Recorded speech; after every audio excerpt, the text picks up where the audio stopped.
नमः शिवाय। आज हम श्री शिव पुराण कथासार का शतरुद्र संगीता पढ़ेंगे, जो परमानंदमय है, जिनकी लीलाएं अनंत है, जो ईश्वर के भीतर ईश्वर, सर्वव्यापक, महान, गौरी के प्रियतम तथा स्वामी कार्तिकेय और विघ्नराज गणेश जी का उत्पन्न करने वाले हैं। उन आदिदेव शंकर को मैं नमस्कार करता हूँ, जो धर्म का महान क्षेत्र है, जहाँ गंगा यमुना का संगम हुआ है, जो ब्रह्मलोक का मार्ग है। इस परम पुण्यमय नैमिषारण्य तीर्थ के प्रयाग क्षेत्र में महात्मा मुनियों द्वारा एक विशाल ज्ञान यज्ञ का आयोजन किया गया। उस ज्ञान यज्ञ का तथा मुनियों का दर्शन करने के लिए व्यास शिष्य महामुनि सूत जी वहां पधारे। वहां उपस्थित महात्माओं ने उनकी विधिवत स्तुति करके विनय पूर्वक उनसे निवेदन किया, हे सूत जी, इस घर कलियुग के आने पर जिनकी बुद्धि नष्ट हो गई और जिन्होंने अपने धर्म का त्याग कर दिया, ऐसे लोगों को इहलोक तथा परलोक में उत्तम गति कैसे प्राप्त होगी। इसी चिंता से हमारा मन सदा व्याकुल रहता है। सूत जी बोले, सबसे उत्तम जो शिव पुराण है, जो वेदांतों का सार सर्वस्व है तथा वक्ता और श्रोता का समस्त पापों से उद्धार करने वाला है, वो परमलोक परलोक में परमार्थ वस्तु को देने वाला है। उसमें भगवान शिव के उत्तम यश का वर्णन है। हे ब्राह्मणों, धर्म, अर्थ, काम और मोक्ष, इन चारों पुरुषार्थों को देने वाले उस पुराण का प्रभाव विस्तार को प्राप्त हो रहा है। शिव पुराण की कथा के इस क्रम में सैनक जी ने सूत जी से कहा, हे महाभाग, आप तो व्यास जी के शिष्य तथा ज्ञान और दया के निधि है।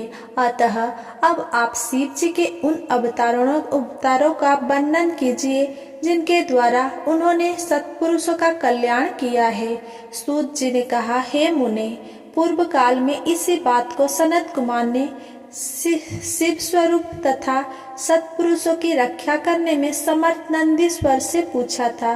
तब शिव जी का स्मरण करते हुए नंदीश्वर ने उनसे कहा, हे सनत कुमार, सर्वव्यापक तथा सर्वेश्वर शंकर के विविध कल्पों में यद्यपि असंख्य अवतार हुए हैं, फिर भी मैं अपनी बुद्धि के अनुसार यहाँ पर उनमें से कुछ का वर्णन कर रहा हूँ। श्वेत लोहित नामक 19वें कल्प में शिव जी का सद्योजात अवतार हुआ। इन्हीं सद्योजात नामक परमेश्वर शिव जी ने प्रसन्न होकर ब्रह्मा जी को ज्ञान प्रदान किया एवं सृष्टि उत्पन्न करने का सामर्थ्य भी प्रदान किया। इसी प्रकार 20वें 21वें कल्प तथा अन्य कल्पों में महेश्वर की ईशान, तत्पुरुष, अघोर, वामदेव तथा सद्योजात नामक 5 मूर्तियां प्रकट हुई, जो ब्रह्मा संज्ञा से विस्तृत है। इसके साथ ही उनके बहुत सारे अवतार हुए। अपना कल्याण चाहने वाले पुरुषों को शिव जी के इन रूपों की प्रयत्न पूर्वक नित्य वंदना करनी चाहिए, क्योंकि ये रूप सभी प्रकार के कल्याण के एकमात्र कारण है। शिव जी की अष्टमूर्तियों का वर्णन। नंदीश्वर जी कहते हैं, हे मुने, अब आप महेश्वर के समस्त प्राणियों को सुख प्रदान करने वाले तथा लोकों के संपूर्ण कार्यों को संपादित करने वाले अन्य श्रेष्ठतम अवतारों को सुनो। यह सारा संसार शिव की 8 मूर्तियों का स्वरूप ही है। जैसे सूत में मणियां पिरोई जाती रहती है, उसी तरह ये विश्व उन 8 मूर्तियों में व्याप्त होकर स्थित थे। वे प्रसिद्ध 8 मूर्तियां ये है: सर्व, भव, रुद्र, उग्र, भीमा, पशुपति, ईशान और महादेव। शिव जी की इन सर्व आदि 8 मूर्तियों द्वारा पृथ्वी, जल, अग्नि, वायु, आकाश, क्षेत्रज्ञ, सूर्य और चंद्रमा अधिष्ठित है। शास्त्रोक्त ऐसा निश्चय है कि कल्याणकर्ता महेश्वर का विश्वम्भरात्मक स्वरूप ही चराचर शिव को विश्व को धारण किए हुए हैं।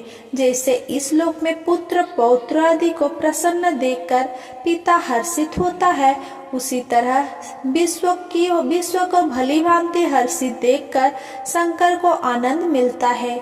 इसीलिए यदि कोई किसी भी देहधारी को कष्ट देता है तो निसंदेह मानो उसने अष्टमूर्ति शिव का ही अनिष्ट किया है। सनत कुमार जी, इस प्रकार भगवान शिव अपनी अष्टमूर्तियों द्वारा समस्त विश्व को अधिष्ठित करके विराजमान है। अतः तुम पूर्ण भक्ति भाव से परम कारण रुद्र का भजन करो। भगवान शिव का अर्धनारीश्वर अवतार। प्रिय सनत कुमार जी, अब आप शिव जी के अनुपम अर्धनारीश्वर स्वरूप का वर्णन सुनो। सृष्टि के आदि में जब सृष्टिकर्ता ब्रह्मा द्वारा रची हुई सारी प्रजाएं विस्तार को नहीं प्राप्त हुई, तब ब्रह्मा उस दुख से दुखी हो चिंता के कुल हो गए। उसी समय यह आकाशवाणी हुई, ब्रह्मांड अब मैथुनी सृष्टि की रचना करो। इस आकाशवाणी को सुनकर ब्रह्मा ने मैथुनी सृष्टि उत्पन्न करने में स्वयं को समर्थ ना पाकर ये विचार किया कि शंभु की कृपा के बिना मैथुनी प्रजा उत्पन्न नहीं हो सकती।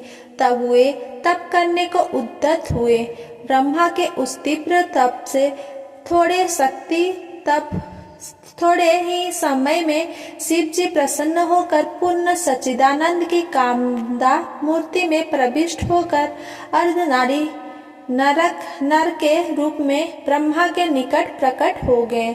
ईश्वर ने कहा, भगवान महाभाग वत्स्य, मुझे तुम्हारा सारा मनोरथ पूर्णतया ज्ञात है। मैं तुम्हारे तप से प्रसन्न हूँ और तुम्हें तुम्हारा अभिष्ट प्रदान करूँगा। यह कहकर शिव जी ने अपने शरीर के अर्ध भाग से शिवा देवी को पृथक कर दिया।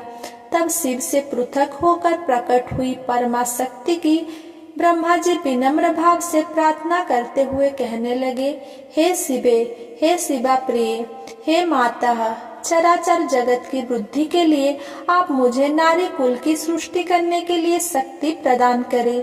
वरदेश्वरी, मैं आपसे एक और वर की याचना करता हूँ। आप चराचर जगत की वृद्धि के लिए अपने एक सर्वसमर्थ रूप में मेरे पुत्र दक्ष की पुत्री हो जाओ। भगवती शिवा ने तथास्तु, ऐसा ही होगा कहकर वह शक्ति ब्रह्मा को प्रदान कर दी। इस प्रकार शिवा देवी ब्रह्मा को अनुपम शक्ति प्रदान करके शंभु के शरीर में प्रविष्ट हो गई। तभी से इस लोक में स्त्री भाग की कल्पना हुई और मैथुनी सृष्टि चल पड़ी। इससे ब्रह्मा को महान आनंद प्राप्त हुआ। अगर मेरा ये वीडियो आपको पसंद आया हो तो मेरा वीडियो को लाइक, कमेंट, शेयर करें एंड मेरा चैनल को सब्सक्राइब करें। धन्यवाद।